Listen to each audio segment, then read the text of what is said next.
So this is going to be like a crash course on projector sewing. I have been using a projector for my sewing patterns for over 5 years, I believe. It's been a long time.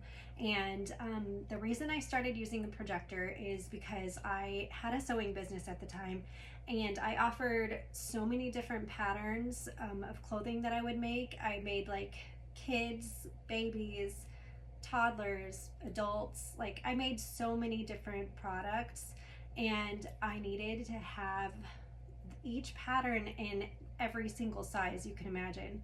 And so what I was doing was printing out all of my patterns, taping them, cutting them. You know how that goes if you're a sewer. And I had thousands of printed patterns all ready to go whenever I needed them. It was taking up a lot of space. I was always trying to find new ways to organize my patterns, but then I found out about projector sewing, and that completely changed everything for me. So if you have a pattern that has an all-in-one file, I typically use that to have it printed out all in one sheet, and then you cut it out. That helps you to not have to tape together each piece. That eliminates that. But with the projector, you're taking that file and you're projecting it right onto your cutting mat. So that eliminates paper, tape, cutting, all of that. So then once I started using my projector, I threw away all those patterns. I completely got rid of it, and it was like a huge weight lifted off of me, just getting all of those out of my space.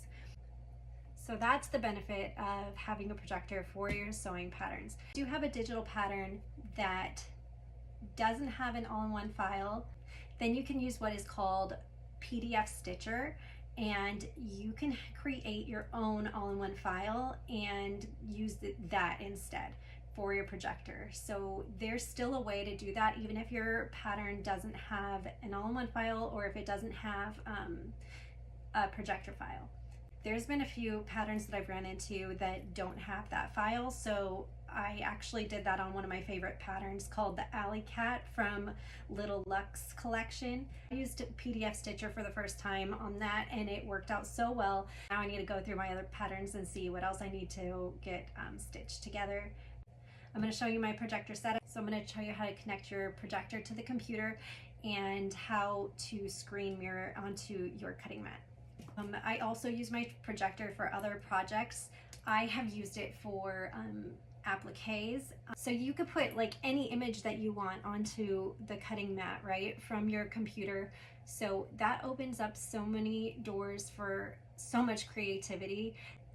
So I've used it for appliques. I will project like the image that I want to do and then draw it out onto the fabric and then stitched around that. I've used it for other crafts. I've used it to keep my kids busy while I was sewing. Project on like coloring images, and then they can trace and draw whatever they want on there, and so that kept them busy while I was working. My husband and I have used it for we have made big huge cutout silhouettes for Halloween, and so we would project that onto the wood, the big image onto the wood, and then we would trace out our image, and then he would cut it from there. So that helped a lot too, because otherwise we would have to draw it ourselves out or figure out a different way to do that. So that really was really cool that we did that. There's been so many little things that have come up that I'm like, oh, we could just use the projector for that. So like if my kids have a project at school and they need to, or they want to draw something out, instead of printing it, they could shine whatever they want, image that they want, and then they trace it out on their homework, and then there you go.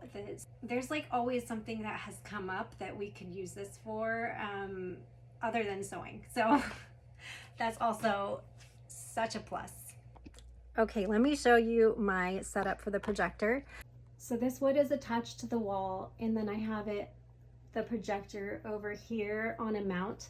It all the way up to the ceiling as far as it could go, so that I have tons of space between the cutting mat and the projector. And this is a little outlet that I have just attached to the wood to make it easier to plug in right there.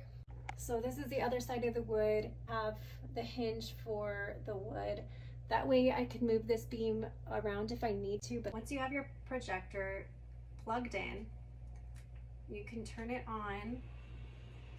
This projector has Wi-Fi, so I don't need to use a cord that goes from my projector to my laptop. Go through and go to settings, and then go from settings and set up your Wi-Fi on your projector. On this particular projector, you're gonna go, it says like Miracast, iOS Cast, Source, Media, and Setup. Once you have the Wi-Fi settings all set and it's connected to the Wi-Fi and your laptop is connected to the Wi-Fi, then you go to iOS Cast, and then it's gonna pull up this screen, I don't know. And then on your laptop, you go into screen mirroring, and you're gonna see your projector, and you're gonna click on your projector, mirror this screen into your projector, and then onto your cutting mat. Now that you have your computer screen mirrored onto your projector, and then onto your cutting mat, you're going to calibrate your projector. So to do that, I have a link in my bio, and it has a file for the calibration grid that you can use. You just project that calibration grid onto your cutting mat, and then from there, it's a little tricky to explain. This file that I'm sharing with you is from Projectors for Sewing, the Facebook group. So I'm just making it easier for you to download it by putting it in the link in my bio. I have this white sheet of paper just so it's easier to see the lines that are projected onto the mat, because it's so bright in here, and without this white paper you wouldn't be able to see it at all. But you're gonna try to match these squares and make sure that these are all the correct size. So what I do is I go over to my laptop. I already know what my percentage is for my setup, but I'm gonna pretend like I don't, and I'm just gonna type in a number, but I'm gonna say like 20%, how I get it matched up from there. So now this is what it looks like at 20%. And then you see over here these little squares, and this is my ruler, and I'm going to see if this totally matches up or not. So these 1-inch squares should fill up the 1 inches on the ruler, but it doesn't. So now I know that those squares are a lot smaller, so I'm gonna need to go up in the percentage on my computer. So I'll go up, see, let's just say I'll guess like 30%. Now I go over, and so now I see that this yellow box is a little bit bigger than on my ruler, so I know I need to go down in percentage. Here you're gonna wanna just go slowly, like 20, let's say 28. You could do 29 or whatever you would like. So 28 is almost, but it's still a little tiny bit big. Then I go down in percentage again. You're gonna do 27.9, enter, and then you can see this is exactly right. And I already knew that this was right because that's the percentage for my setup. But that's how you would do that if you're just trying to figure out what your calibration is. You go to like start at 20 or 21, whatever, and then just once you get this box close to the size of the correct size, then you just try each percent down or up.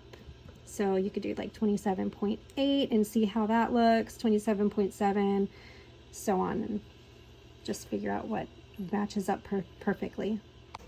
Since I know this one is perfect, then this one should be perfect, and that is 12, should go to 12. My ruler is really pathetic, but that goes to the 12. So everything else should be good. Another thing to note is that you can adjust the clarity on here, on those wheels up there, and fix the clarity or the tilt.